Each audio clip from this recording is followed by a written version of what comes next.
Gerlach from iClubcentral and myiclub.com with our investment club webinar for November 2025. Today is November 18th, 2025, and our topic is year-end investment club portfolio cleanup. We're going to take a look at some of the things that you and your club members should be considering as you wrap up the year, as you're getting ready to prepare your club taxes. What can you do to improve the performance and quality of your portfolio? So we'll leave you with a few tips to help you guide those decisions. Your hosts tonight, besides myself, Russell Malley and Sean Poolrang are here. Russell is our club accounting advisor, and Sean Poolrang is our senior support representative. And we're also joined by Treva Dildine in the back room. So if you have questions, you may hear from one of these talented staff members with responses to them. There is a handout in PDF format that you can download from the handouts tab in the GoToWebinar application, and you can type your questions at any time during the presentation in the questions box, and we'll do our best to address those during the questions break and at the end of the presentation. Now, before we begin, just a little update on club tax for 2025. The IRS filing deadline for the 2025 tax year for investing partnerships is March 16th, 2026. That's because the 15th is a Sunday. So the deadline gets pushed to the following Monday. If you're new to investment clubs, you should note that the tax filing deadline is different than the April 15th deadline that is used by individual taxpayers. So our team has been at work for several months on club tax federal and state for 2025, getting approvals for all of the states that we provide support for with the new updates and schemas and regulations and forms. And so we are hard at work. We expect to open up pre-orders yet in November, so before the end of the month, so stay tuned for those. We are not aware at this point, we're still waiting for final forms and instructions from the IRS and for many states, but we're not aware of any significant changes this year to club tax regulations as they might impact investment clubs. The one exception is a loosening of requirements for Schedule K2 and K3. Those are the schedules that are used to report foreign income. And so the IRS has expanded the exemption from the requirements to file those forms. You still may be required to file them if any member in your club requests one, but otherwise it looks like fewer clubs will be affected by those requirements for the 2025 tax year. Beyond that, we're not aware of any significant changes. We do have some changes to our Club Tax Basic and Club Tax Deluxe tiers to better align them with the needs of more complicated returns from larger clubs and clubs with larger portfolios. So you'll be hearing more about that as well. So with that, let's take a look at some of the tasks and considerations you might want to think about at the end of the year for your investment club portfolio to make sure everything is on track to help you and your club members reach their objectives. I think that November is a perfect time for this topic. It gives you the chance to review and clean up any messes that may exist in your portfolio. It's been a kind of turbulent year with a lot of big winners, but also a lot of big losers, and you might be holding on to some undervalued or underperforming companies rather that might be better disposed of. You can also take stock of the growth and the return, the diversification of your portfolio. It's a good time of year to look at and see how you're doing and what changes you might be making in order to improve your returns and quality. It's a good time to think about taxes as well, even though your investment club is going to be a pass-through entity if it's an LLC or an investing partnership, a general partnership, which means that your members are responsible for the capital gains taxes. But at the same time, if you can avoid triggering capital gains taxes or offset them with losses and make your club as tax neutral as possible. That works to the benefit of all of your members. So this is a good time to take a look at making those changes. And then finally, you can make a portfolio improvement plan for 2026. Give yourself some guidelines, some objectives, some tasks, some direction, rather than sitting around at your club meetings saying, does anybody have any ideas for this month? You can have objectives to search out particular types of companies in sectors or industries that might fill in gaps in your portfolio, to look for smaller companies to offset the large and mega cap stocks that you own in the portfolio, and otherwise generally create a more balanced portfolio as we head into 2026. Just a couple of tips to keep in mind, and this goes throughout the year. I like, first and foremost, to keep it simple in your club portfolios. Don't be investing in complicated securities, securities that make the treasurer's job harder. It's better if you're straightforward, investing in common stocks and building out a buy and hold long-term focused portfolio that doesn't have to worry about all the kinks and odd trends that might be floating around in the marketplace. Keep in mind that diversification is desirable to manage risk and return over time, and that goes for diversifying by company size as well as by sector and industry. And there are a lot of people who say, well, there's no point in investing in small cap stocks because we own the Magnificent Seven, and those mega caps have been doing so much better than small caps. So why would we ever consider small caps? And again, if you're a student of the stock market history, you'll understand that over the long term, the big winners tend to flatten out, and the segments that are utilized tend to blossom and perform better. And so it's a good idea to keep that in mind. Don't let current events sway your long-term approach. Remember, tax savings, as I pointed out, are always worth pursuing, especially if you have big winners and or big losers in your portfolio. You can use regulations of the IRS with respect to reporting capital gains and capital losses to your advantage. And then finally, if you have messes in your portfolio, it's better to deal with them sooner rather than later. And one of the common faults of individual investors is that we tend to put off dealing with complicated situations or problematic situations, or situations in which we turn a potential loss into a concrete loss, and we hold off on making those decisions, hoping that things will turn around. And the truth of it is that often they don't turn around, and by delaying action, we miss opportunities, and we see results that are lesser than they could have been if we had simply acted a little bit sooner rather than later. So some things to look out for at the end of the year. One of the easiest things to do is look at the meaningless positions in your portfolio. What do we mean by a meaningless position? Well, small positions in your portfolio are nothing really more than a distraction.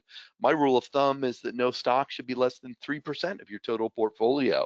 And the rationale is that even if those stocks perform well, say you've got a stock that's 2% of your portfolio, even if it performs well, if it doubles overnight and it triggers 100% gain in that particular security, the overall impact on your entire portfolio is just 2%.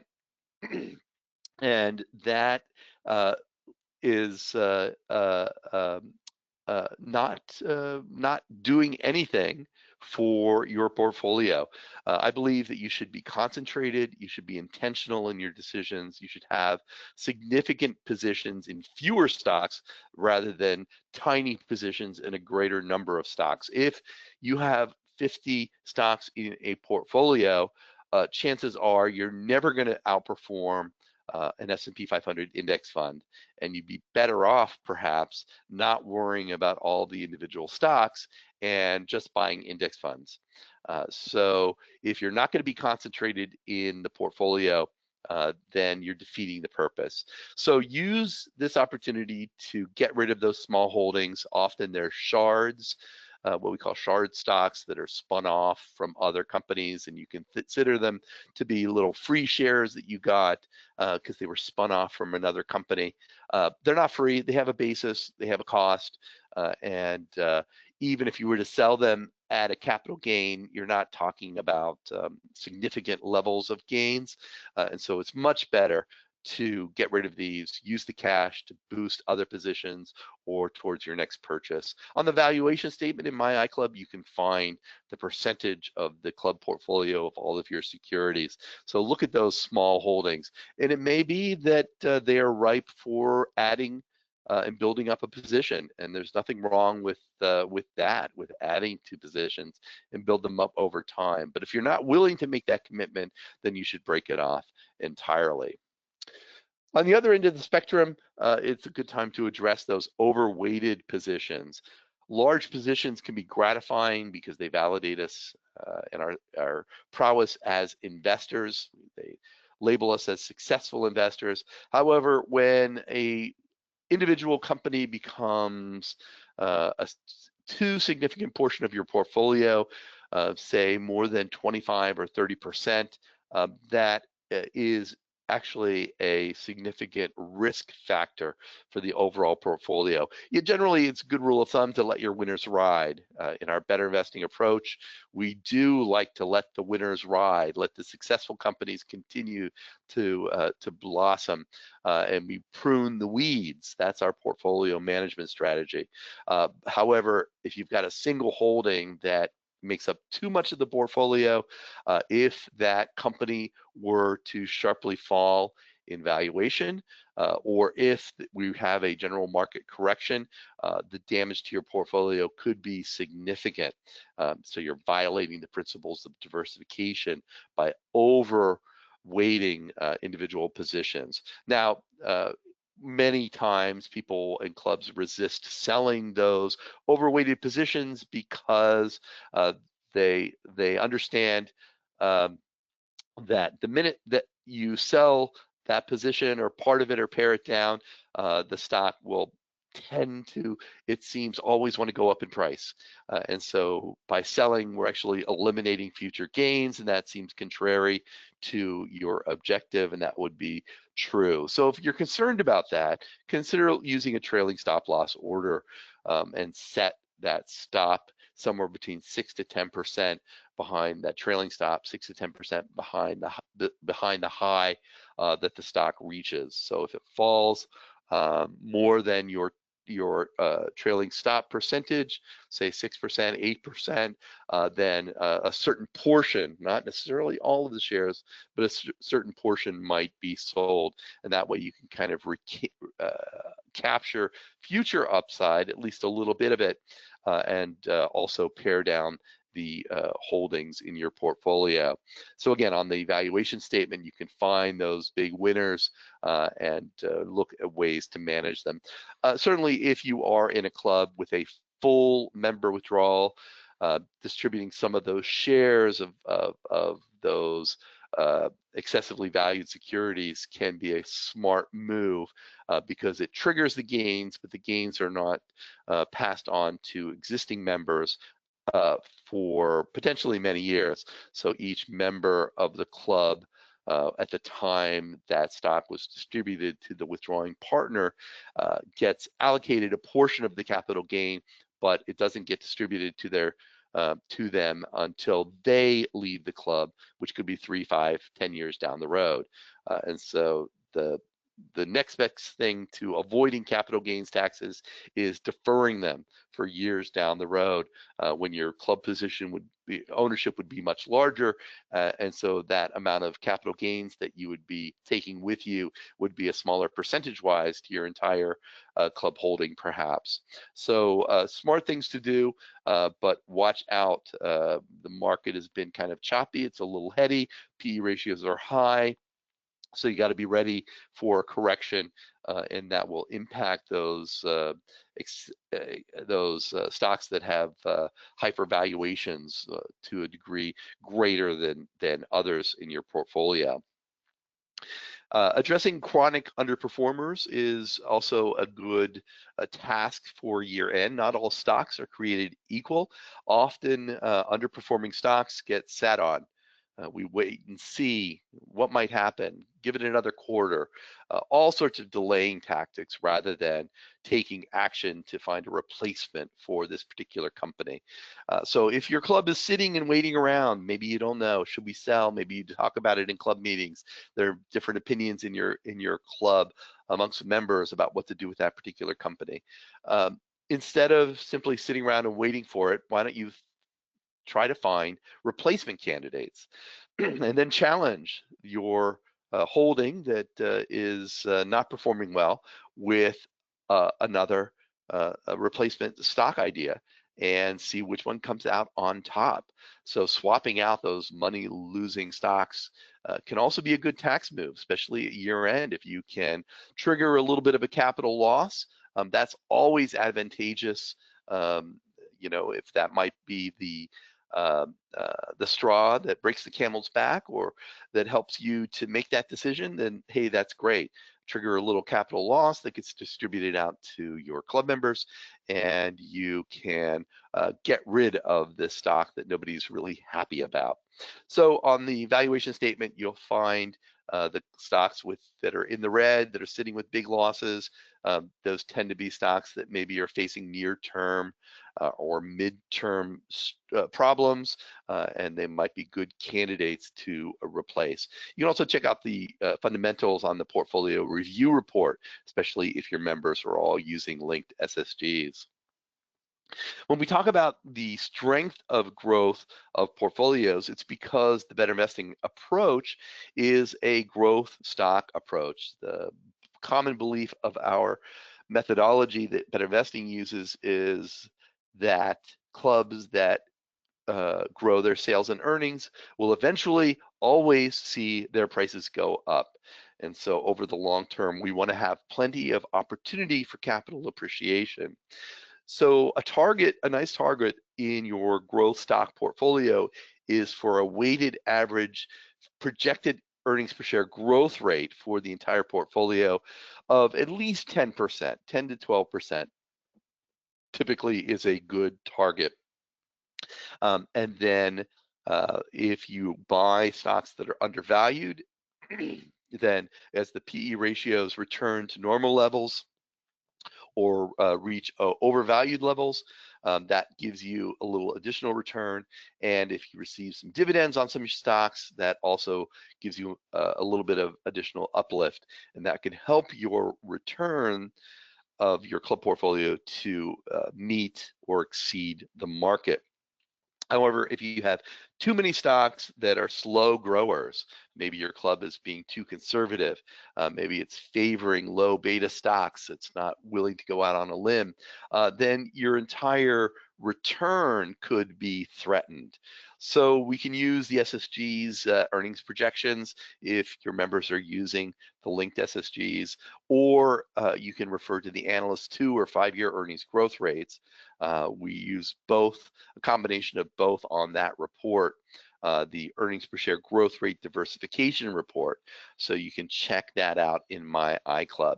And I think that those slower growing companies, while it's good to have a balance of slower growing and faster growing companies, if you overload on the slow growth companies, your returns are going to suffer. So take a look now and make sure that you're on the right track. Here's the top of that earnings per share growth rate diversification report. This portfolio, this club's portfolio, has a weighted average earnings per share growth rate of 9.5%. So that's a little below that 10 to 12% target that I suggested. And you'd be surprised at how you think you've got a portfolio that's built for growth, but really the potential may be a little more muted than you expect. So you can take a look at this report, see how many companies you've got in each of the various categories, and see if maybe some of those slow growth companies might be best replaced with some faster and growing and higher return offering stocks. The balance of your portfolio is also something that should be checked periodically, because if you are appropriately diversified by company size with small, mid, and large stocks, the small and mid stocks will grow to become mid and large stocks, and they will leave a hole at the bottom end of your portfolio where you need to always be looking for smaller companies. Better investing suggestion for allocating your portfolio by size is to include small companies to 25% of your portfolio, mid-sized companies to 50%, and large companies to 25% of your portfolio. This is rarely seen in the real world amongst many investment clubs who tend to overweight on mega and large cap stocks and ignore small and mid-sized stocks. And that's been okay in the last few years, but eventually things are going to turn a little bit, and we're going to see small company stocks coming back into favor, and then as those valuations increase on the small cap side, it's going to be harder to find opportunities for your portfolio. So especially as you look at the rest of your portfolio, maybe you've got some ideas to replace some of those securities, especially in overweighted segments or by size. You can often do this in conjunction with a capital gain loss review. We'll talk about that in a couple of minutes. Or you can set your goals for next year to improve the diversification by company size. Here's a graph from my iClub of a club. The purple is the mega cap stocks, the blue is large cap, the orange is mid cap. Then we have some micros and some other company sizes there, and unknown companies, but you can see that more than half of this portfolio is invested in mega and large cap stocks. That's twice as much exposure to large companies than Better Investing suggests, and there's hardly any small company stocks. That's probably half of the 25% target allocation. And in that sweet spot, the mid-sized companies should be about 50% of the holdings. Those are good target levels for a balanced portfolio over the long term. And so this gives you a good target to work at throughout the year to try to bring your club into balance. Now, in the Better Investing in My iClub world, we don't use market cap to segregate companies, to identify companies by size. We use revenues. So we have some categories, the micro category with annual revenues less than $100 million. These tend to be more speculative companies. The small has revenues less than $1 billion. Mid-sized companies have revenues between $1 and $10 billion. It's really the sweet spot for total return. These are often companies that are not as widely followed, so you can buy them when they're advantageously priced and they have enough return to outperform the more conservative large and mega cap stocks. Large company stocks have revenues greater than 50 billion. These add stability to a portfolio, which is important, as well as some dividends. And then the mega stocks have revenues greater than 50 billion. These may not provide enough growth to drive prices. However, we acknowledge these are unusual times with PE valuations, of the S&P 500 above 30 and the mega cap Magnificent Seven stocks kind of leading the way in the last couple of years. But again, this is not always the way that it's going to be. The other aspect of diversification to consider is by sector and industry, especially if you're interested or if you are thinking that we may be setting up for a recession or an economic pullback. Then you especially want to make sure that you have good defensive exposure in your portfolio. This is how we manage portfolios through economic cycles, is by holding a good chunk of both defensive and cyclical and sensitive stocks in your portfolio. Those defensive companies, those are the companies like drugstores and grocery stores. Slower growing, perhaps healthcare companies are also defensive, but they tend to not see their companies' prospects flounder during recessions. So that's why it's always a good idea to have them. The ideal allocation throughout your portfolio is that no industry that you own should be less than 3% or more than around 15%. If you have any particular group of companies that make up more than 15% in a particular industry group, that tends to be a little excessive, a little over-concentrated. So you might see that, especially in technology, where people gravitate towards brand names, and those companies often have quite a lot of correlation, and so you're really not getting benefits of diversification by doubling up. Now again, if that is your strategy to double down on particular industries or sectors, again, that is fine. But if you're building a portfolio in a haphazard way without thought to diversification principles, then maybe you should be considering some of the points that I'm covering here. So again, if you're overweighted in some industries and sectors, you might decide to replace some of those, especially in conjunction with the capital gain loss review and the assessment of fundamentals. So you might be able to make a plan to get back on track. The MyICLUB industry and sector diversification report provides graphs that are pretty useful like this. You can see on this on the right side, the sector diversification pie chart. Technology in this portfolio is 47.3%, and that I would consider to be quite out of balance. Healthcare is 15%, which is right at that threshold, but that's part of the defensive mix in this portfolio. And it's split between drug manufacturers and medical devices and biotechnology. So there is some diversification going on within the sector in different industry groups. So this is, anytime you see these pie charts that have big chunks, often that's a sign that maybe something's not quite optimally been created in your portfolio.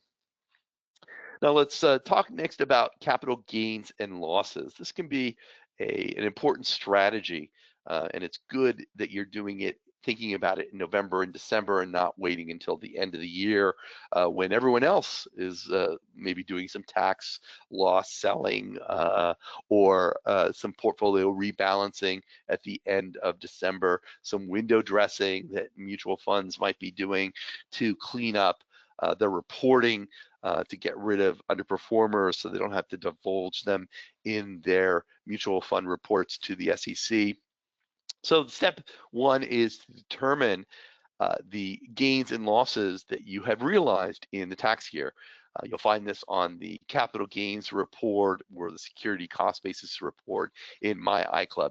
If you have a lot of gains that you've already incurred during the year, you've realized capital gains, and you have a stock that is you're holding at a loss because you're waiting for it to improve, then it can be a really smart move to sell that loser stock to trigger the capital gains losses that will offset the capital gains.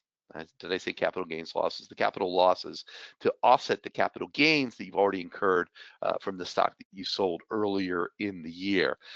IRS says that losses offset your gains, and so your members would receive a portion of the gains and the losses, and that would help them to balance out their capital gains liability that's from their investment club participation.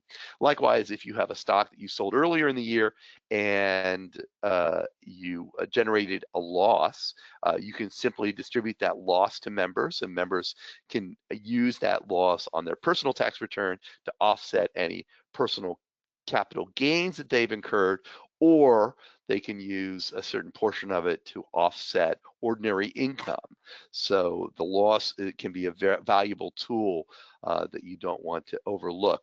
But if you've got a loss and you've got one of these overweighted positions that's shot up in price and is now a big chunk of the portfolio, you could consider selling off a portion of that high flyer, triggering the capital gains in an amount roughly equal to the losses that were already incurred. And now we're back to zero in terms of gains and losses.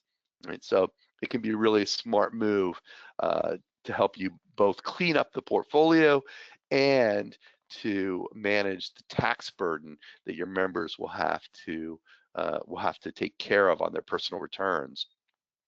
So the second step is, though, even though you have no capital gains and losses in the year that are significant, you might still consider matching your big losers and your big winners in the portfolio.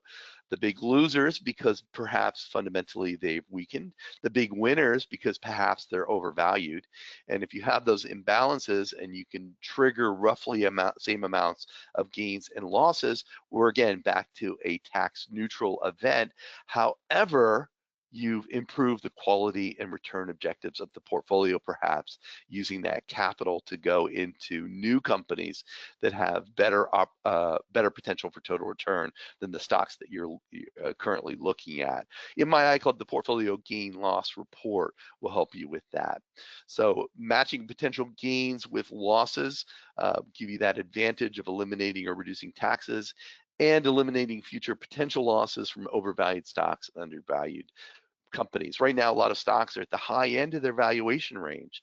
So selling to lock in a gain with no tax consequences can help you reduce that downside risk in your portfolio. If you look at the report, you'll see something like this, where you've got your gains and losses on the right. And so this is, the opportunity where you can say, well, we've got this advanced battery technologies company, and we've lost $4,000, which is a big chunk of our portfolio. It's 0.5% of our portfolio, so it's below the 3% rule. So doesn't make any sense to hold on to that stock based on a simple reading of what's happened here. Yes, there may be some upside from here, but this has been a money loser. And so you can look at perhaps some of the other companies here that are showing big gains. We've got one stock, Century Telephone, that's 23% of the portfolio with a $16,000 gain. Again, that's overweighted perhaps. And so you think, well, what if we sold enough Century Telephone to trigger $4,300 roughly of capital gains? We reduce the percentage. We reduce that the percentage of the portfolio by about a quarter, and we'd have an offsetting gain and loss that would net out to zero. So this is a super smart way to approach portfolio management, because it kind of takes a little bit of the guesswork out of it. It kind of takes the aspect of addressing a single security in a vacuum. When you look at it this way, and all the moving pieces, you can see the immediate benefits and the advantage of that capital gain loss, the tax loss sales, is that they can be temporary, and that can also help sway members to make that decision. So a couple of things to keep in mind before we talk more about that. You don't have to sell the entire position. Just because your Apple stock is 35% of the portfolio doesn't mean you have to sell all of it. You can whittle it down a little bit at a time. And if you're selling stocks at a loss, look at them as if they are temporary sales, right? Because in the wash sale rule, something you need to keep in mind says that if you sell a security at a loss, you can't repurchase it until the 31st day after you sold the stock. You can't repurchase that stock or an equivalent security, according to IRS rules. So the idea is you can't sell it as a loss, take the loss, get the deduction, and then immediately repurchase the stock. You've got to repurchase it 30 days later. So what's good for clubs when you're doing this is you can exit a position that perhaps you're unhappy with, but maybe there's some discord in the club and some of the members want you to hold on to that particular security. Well, what you can do is say, all right, well, if we vote to sell it now, at the next meeting, let's look at it. We'll have some cash perhaps, and we'll consider repurchasing it at that lower valuation. And so that can be the smart move. And it's possible that you sell the stock at $10 and it immediately goes to $20. But chances are, if it's been drifting for a long time at that lower valuation level, 30 days is not going to make a difference. It may go down up a buck or two or down a buck or two, but it's going to be in the same general valuation range in a month. And so if you wanted to re-enter that security, you could do it. And so this can be the, again, one of those techniques that you can use to reach a consensus about improving the portfolio, because you're not acting with finality when you're voting to sell the underperformer and generate the loss, and you're going to revisit it. In practice, my experience is that nobody wants to touch that stock again with the 10-foot pole. They're good. It's good riddance. They've gotten rid of it, and so everyone's happy to move on and find new uses for the club's cash. So the wash sale rule doesn't affect stocks sold with gains. If you sell a stock today with capital gains, you can buy more of it tomorrow, and there's nothing wrong with that. But it's only when you're selling a stock at a loss. If you do sell a stock and generate a capital loss, and you repurchase that stock within 30 days, then you have to make adjustments to the basis. You get the loss disallowed, right? And so you've defeated the purpose of selling stock in the first place. Another task at year-end that can be useful is considering making a charitable gift of stock. And you can do this from your personal portfolio as well as from your club portfolio. When you make a charitable gift through your investment club, the charitable contribution passes through to members, just like income and expenses and gains and losses. So at year end, members will receive their reporting that will show that the club made a charitable contribution and your percentage of it was 6%, or whatever that amount is. So you can, apply that to your personal tax returns. So that's very nice. But the real trick comes when you make gifts of appreciated securities. So the IRS says that if you donate stock or other securities that you've owned for more than a year to a qualifying charity, the value of your donation is set as of the time of the gift. And the basis of the security, the cost of the security is adjusted, is stepped up to that amount. And so the capital gains are essentially get wiped out. Right, so the IRS has this rule to encourage people to contribute to nonprofit organizations. But the important thing from your perspective as an investor is if you were making a $1,000 gift to a charity and you had a security that you've held for several years and you bought it for $100 and it's now worth $1,000, and you give that $1,000 security lot to that charity, you get credit for a $1,000 contribution, but it only cost you $100. Right, that's how this works. So it can be a really terrific way to help you get rid of the excessively valued stocks in your portfolio and do something good. And so even if you don't itemize and don't get a tax deduction for a cash gift or security gift, getting a forgiveness for capital gains can be a really significant way to improve your portfolio and its diversification. Now, Better Investing, I have to throw a little plug in here, is a 501c3 organization and is eligible for charitable gifts. And every year we get gifts from members who've been Better Investing members for a very long time, and they pull a couple of shares of Apple out of their portfolio and send that along to Better Investing as thanks for the education and support they've received through the years. It's those types of nonprofit or tax-deductible contributions that help Better Investing as an organization to provide tools at low membership prices and support the education of individual investors. So you can find out more about this on the Better Investing website. There's a page about making donations, including gifting stocks. And so that can be a useful tool for your club if you're thinking about it, and individually as well.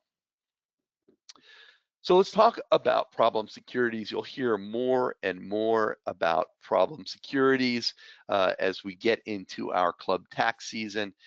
These are the types of securities that just don't work out well, either because of partnership accounting rules or tax reporting requirements, or because they make the treasurer's job more difficult. And nobody wants to make the treasurer's job more difficult. So there are certain types of securities that require manual adjustments when you're doing the record keeping or preparing tax returns. It may require you to not be able to use our club tax program to e-file or generate your return, and you might have to seek out a paid tax professional, or the treasurer will have to do them by hand on paper. It may prevent you from e-filing certain securities because of the adjustments that you have to make. It might require you to request an extension from the IRS, and it might also require you, some securities might require your members to request extensions from their personal returns because the club may not be able to generate the K1s and 1065 prior to April 15th. And many of these securities don't work because we simply can't provide the hand-holding that members often need for these types of securities during our busy club tax season.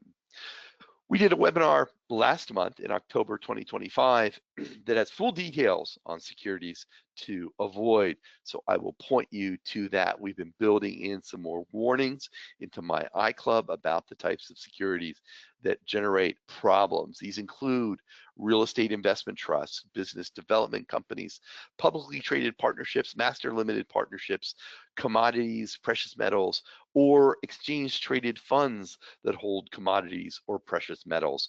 Those are some examples of problem securities of the more severe bent that may cause significant hassles during tax year. And the reason we bring it up is because you've got time before the end of the year to get rid of those problem securities before December 31st, which means, yes, you're going to have to address them for the 2025 tax year, but you won't have to for 2026 and beyond.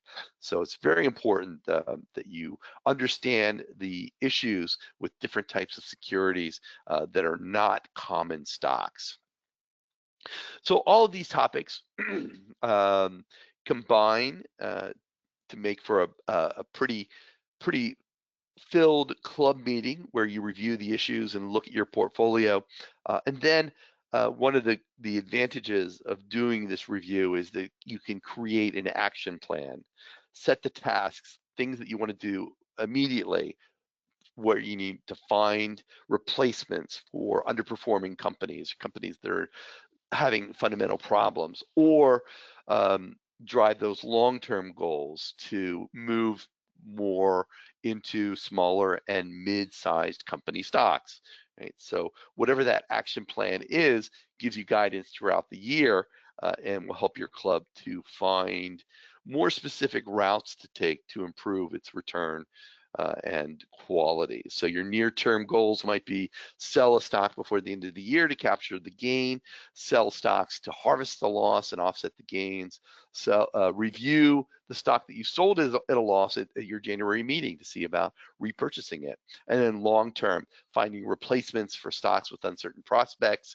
increasing the exposure to small and mid caps, reducing exposure to an overweighted sector like technology, and researching additional industries to break out of the consumer-facing brand name industry groups that many investors and clubs gravitate towards. Look at those, the companies behind the companies. Look at basic materials and industrial stocks and find opportunities there. So with that, I'll take a quick breeze through the questions, but I see Russell and Sean and the team have been pretty busy in the back office, so I think we're in good shape there. Yeah, I don't see anything related to our topic tonight. So there are some Bonnie has suggested that it would be good to have the clubs to have a template that they could fill out with information about the club's membership and what to do to close out a deceased member's account. I think that's a great idea. That's something that maybe we'll consider within My iClub. We have made some changes to the people page to include emergency contact information. We don't support beneficiaries. We've covered this in a webinar a couple of months ago, earlier in 2025, but we do support emergency contacts, and I think that that's something that every club should make sure that every member is up to date with that emergency information. The idea is that if the member simply doesn't show up at a meeting, a couple of meetings, if they're not within the social circle of the rest of the members, then you have a way of reaching out and seeing if everything's okay. And if when worse comes to worse, if you have a deceased member and you need to handle that final withdrawal, that you know who to coordinate it with on the family side. Oh, well, our upcoming webinar schedule looks like this. In December, we're going to be talking about closing the books. In January, we'll be showing preparing the club's tax returns. And in February is our club tax clinic. You can always register for the live events at myiclub.com/webinars. And you can find the replays on our YouTube channel, youtube.com/iClubcentral. So thanks for turning out this evening for our presentation. I hope I gave you some food for thought to help you and your club members improve their portfolio as we head into the end of 2025. We'll look forward to seeing you next month.